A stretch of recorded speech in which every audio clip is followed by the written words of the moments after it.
Hey kids, I am so excited you get to join me again this week. And I'm so excited and eager to find out what animal we're going to be learning about this week from the Bible. Do you remember what animal we learned about last week? That's right, it was a snake. And do you remember what story that was from? That's right, it was from the story of Adam and Eve in the Garden of Eden when the serpent came and tempted them with the tree of the knowledge of good and evil. And that story taught us that we are tempted every day, but it's up to us if we're going to listen to the temptation or if we're going to listen to God. So, before we get started with this week's animal, let's review the memory verse that we're learning about. And remember, it comes from Psalm 25, verse 4. And it says, Lord, show me your ways. Teach me how to follow you. Should we say it all together? You ready? 1, 2, 3. Lord, show me your ways. Teach me how to follow you. From Psalm 25, verse 4. That was great. So, this week, we are going to learn about an animal that is in the sky. And yes, it is a bird, but it's a special kind of a bird. It's called a dove. And do you boys and girls think you can guess what Bible story the dove comes from? I'm hearing lots of good guesses. And I think I even heard a couple of you say the right one. And it's from Noah and the ark. And Noah had all the animals with him on the ark. So it's kind of hard to all of a sudden remember about that dove. But the dove played a very special role on the ark. So before we start reading about it, let's read the story from the Bible. And it is from Genesis 8, and we're going to read verses 1 through 19. But God remembered Noah and all the wild animals and the livestock that were with him in the ark. And he sent a wind over the earth, and the waters receded. Now the springs of the deep and the floodgates of the heavens had been closed, and the rain had stopped falling from the sky. The water receded steadily from the earth. And at the end of the 150 days, the water had gone down. And on the 17th day of the 7th month, the ark came to rest on the mountain of Ararat. The waters continued to recede until the 10th month. And on the first day of the 10th month, the tops of the mountains became visible. After 40 days, Noah opened a window he had made in the ark and sent out a raven, and it kept flying back and forth until the water had dried up from the earth. Then he sent out a dove to see if the water had receded from the surface of the ground. But the dove could find nowhere to perch because there was water all over the surface of the earth. So it returned to Noah in the ark. He reached out his hand and took the dove and brought it back to himself in the ark. He waited 7 more days and again sent out the dove from the ark. When the dove returned to him in the evening, there in its beak was a freshly plucked olive leaf. Then Noah knew that the water had receded from the earth. He waited 7 more days and sent the dove out again, but this time it did not return to him. By the first day of the first month of Noah's 601st year, the water had dried up from the earth. Noah then removed the covering from the ark and saw that the surface of the ground was dry. By the 27th day of the 2nd month, the earth was completely dry. Then God said to Noah, "Come out of the ark, you and your wife and your sons and their wives. Bring out every kind of living creature that is with you, the birds, the animals, and all the creatures that move along the ground, so that they can multiply on the earth and be fruitful and increase in number on it." So Noah came out together with his sons and his wife and his sons' wives, all the animals and all the creatures that moved along the ground, and all the birds.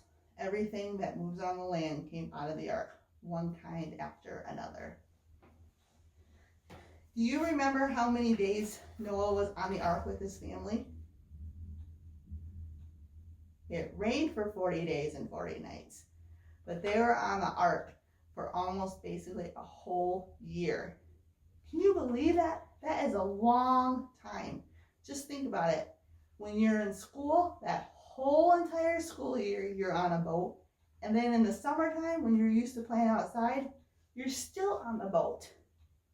That's a long time on the boat with all those animals. That was just crazy, isn't it, to think about? But it's true. That is what Noah did, because God promised Noah that he would save them from the flood, and then he would let the waters reside, and they would be able to live on the land after the flood was gone. And the dove, as we heard in the story, played a crucial role in showing how God keeps his promises. Because Noah first sent out the dove to see if it could find land, and it couldn't find anything. It came back with nothing. So Noah waited a week, and then he sent out the dove again. And this time the dove came back with an olive branch. That has to be so exciting for them, because they knew the end was near. And then the dove went out one more time, and it did not return. And that's when Noah and his family knew that God kept his promise, and they would be able to leave the boat. And there was also another promise that God showed Noah after they left the boat. Do you remember what that is? That's right, it's a rainbow. Whenever it rains outside and the sun is shining, the rainbow appears, right? It's a promise that God gave not only to Noah and his family, but to all of us, that there would never be a flood that would cover the entire earth again. It's so nice that God keeps his promises, isn't it? And the Bible is full of God's promises. Some of it has even been fulfilled, like when God promised that he would send his son to save us from our sins. And some of them have yet to be fulfilled, like the return of Christ. So every day he continues to fulfill those who love him with promises. The dove and other stories from the Bible remind us that we can trust God to always keep his promises. And it's nice that we can depend on God, because with us, with our friends, and sometimes our families, it's kind of hard to trust them with promises, especially if we told a friend a promise and they didn't keep it, or they broke it. It really makes us sad, doesn't it? And it disappoints us. But God is somebody that we know we can trust 100% to keep his promises. People will let us down all the time, and we will let other people down also. But the God who saved Noah and his family and all the animals, including the dove, will never let us down. We can trust God with our hearts and our lives, and we can claim his promises for ourselves. We trust God that he hears our prayers and cares for us, all of us. So now I would just like to read to you, boys and girls, a little story about Noah and the ark. Noah was a godly man who lived quite a long time ago, and you can read about his life in Genesis, as you know. Now Noah's family never strayed from God as others had. Although God loved his family, the others made him really sad. Except for Noah and his family, all people loved their sin. Though once their hearts were filled with love, now evil ruled within. So God decided what to do. He came up with a plan. With water, he destroyed all flesh, all beasts, all birds, and man. But Noah and his faith-filled life was favored in God's eyes. So God said, Noah, I will save you, your sons, and all their wives. God said to Noah, build an ark, then told him how to do it. The Lord's instructions were exact, right down to the last cubit. And then the Lord said, when it's done, please follow my design. Bring in each animal and bird, a pair of every kind. Upon the day the ark was done, the families went inside. Then came the animals and birds, as God had specified.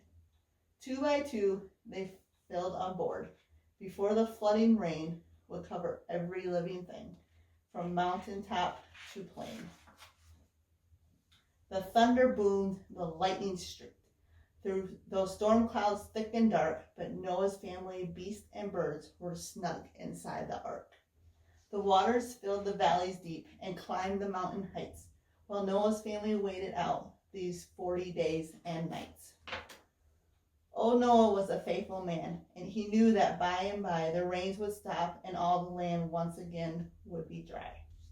So when the rains had ended and the sun began to shine, he sent out a dove to search the earth and carry back a sign.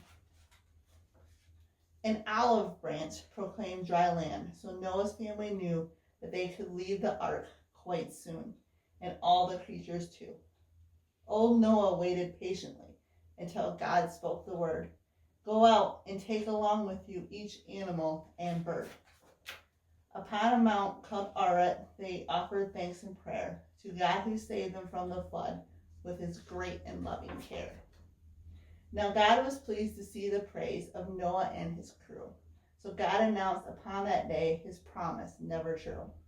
I'll never bring a flood again to cause all flesh to die. The symbol of my vow will be a rainbow in the sky. Now when the storm clouds gather and big raindrops start to fall, we do not have to be afraid. God's promise will recall. The sun will shine, God told us so, and through those shining rays we'll see his sign, the rainbow, and to God we'll offer praise. So thanks for joining me this week, boys and girls, and remember that God always keeps his promises and you can trust him wholeheartedly. See you next week.